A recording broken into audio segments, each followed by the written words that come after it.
Hello everyone, welcome back to my channel. So today we are looking at this question. This is 2020 science paper 1, which is physics. So this question was before. Okay, so our question here says figure B4.1.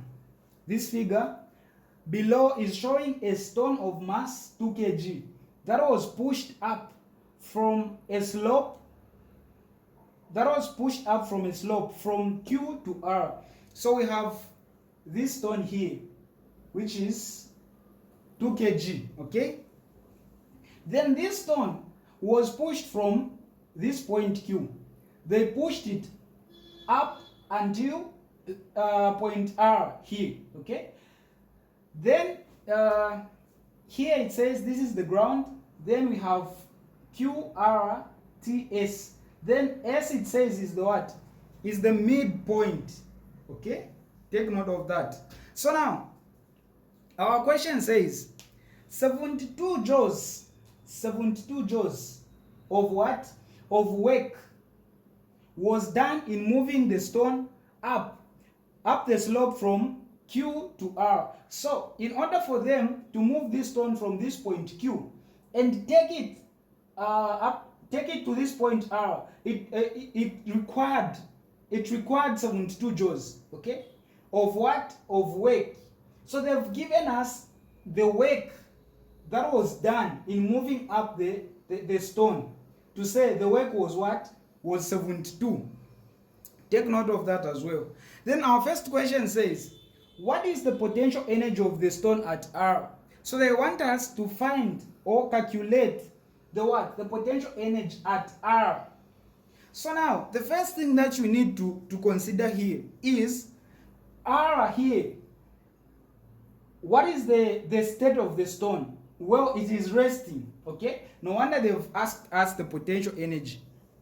Mind you, don't forget that the potential energy, it is the energy possessed by stationary objects, okay? So here the stone is what? Is stationary and it has potential energy. So now, what is the potential energy? Now, here we have this formula that most of you know. Potential energy is equal to mass multiplied by gravitational field strength multiplied by height. Okay? So this formula is very important whenever you are calculating potential energy. And we've been given mass here. And this gravitational field strength here on Earth is 10. It is constant. But we've not been given the height. Meaning we cannot use this formula, because where we are supposed to put height, what are we going to put there? We don't have anything. Okay? So there is one concept that you need to understand. To say potential energy equals work done. Potential energy is same as what? Work done or work output. Okay? You should not be forgetting this concept. It is very important when you come to this question. Okay? So, meaning where sometimes they'll ask you a question that will require you to use this potential energy or to find, but they've given you what? Work. So instead of you going to find the potential energy using this formula, when they've not given you what to use, you should instead use the what? The work done, because potential energy is same as the what? The work done. Because when they were doing this work, this work, when they were doing this work, the kinetic energy was being converted into what? Into the potential energy.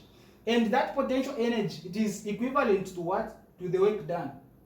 So, in short, the first question, A, you say potential energy is simply 72 joules.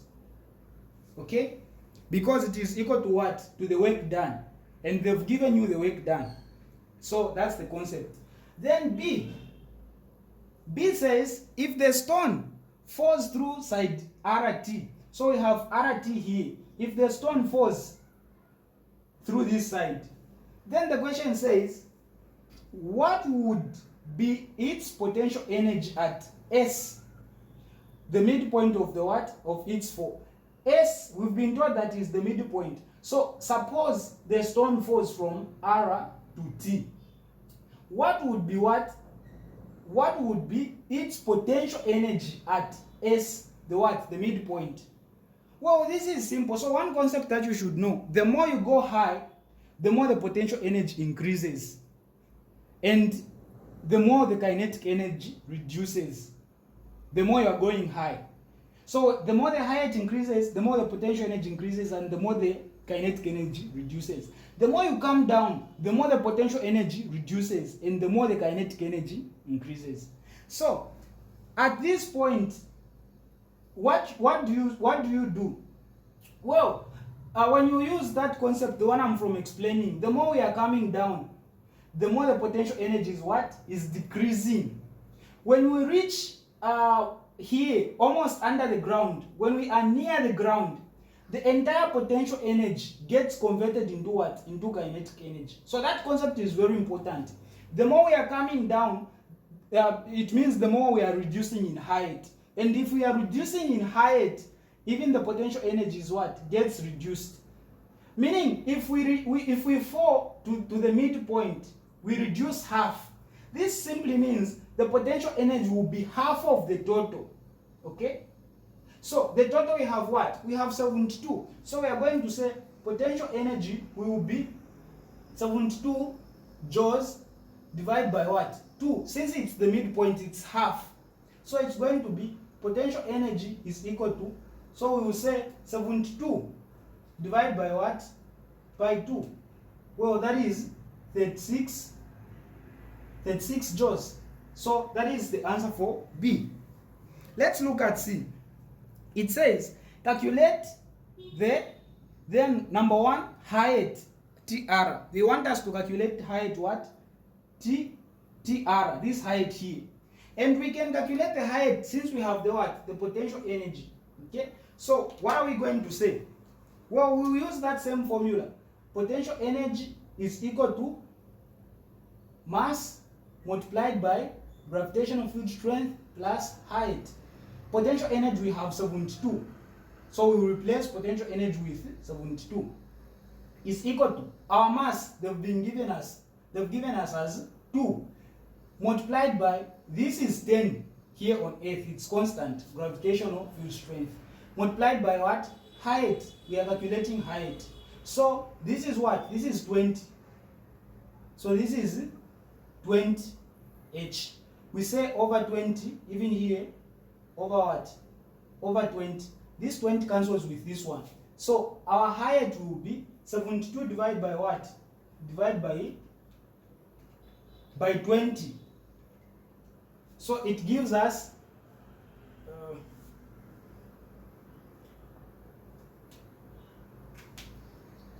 72 divided by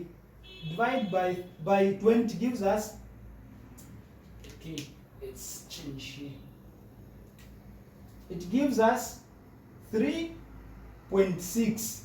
So this is our height. And what are the SI units? It's meters. So it's 3.5 what? Meters high. So that was the height of TR. You just use the formula for potential energy. Let's look at the last question. So the last question says, calculate the what? The velocity of the stone just before hitting the ground. The velocity of the stone. So sometimes they will tell you calculate the velocity. Instead of velocity, they tell you calculate the what? The kinetic energy of the stone just before hitting the ground, before it hits the ground. So I told you that the more we are coming down, we are reducing in height, the more the potential energy is what? Is reducing. Before hitting the ground, the entire potential energy becomes the what? The kinetic energy. So if they ask you to find the kinetic energy before it hits the ground, you just take the potential energy it had before it fell off, because that same has been fully converted into kinetic energy when it is near the ground. I hope you understand that one. So to find the velocity, we are going to use the formula for what? For kinetic energy. And we know that kinetic energy is equal to half mass times velocity squared. Okay? So this is our what? This is our kinetic energy. So our kinetic energy we have, I'm from explaining what kinetic energy are we going to use. The one which is here just before hitting the ground, and just before hitting the ground, it is the potential energy it had here on top. It is the one which has been converted into the kinetic energy every time just before hitting the ground. So we are going to use the potential energy it had, which is 72 is equal to half multiplied by mass, which is 2 multiplied by v squared. So this 2 will cancel with this one.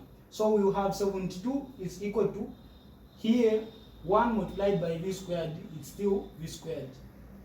How do we kill the square here? We kill the square by introducing the square roots. And when we are introducing the square roots, you make sure that you introduce to both sides. So we are going to introduce the square root here, even this side the square root, so that this square will cancel with the square root here and will remain with v. And here we'll calculate. So here we will have v. What is the square root of 72? The square root of 72 is 8.49. So this is our velocity. Velocity is equal to 8.49 meters per second. Don't forget the SI units. So this is it for this question. Don't forget to subscribe and also like and share the video.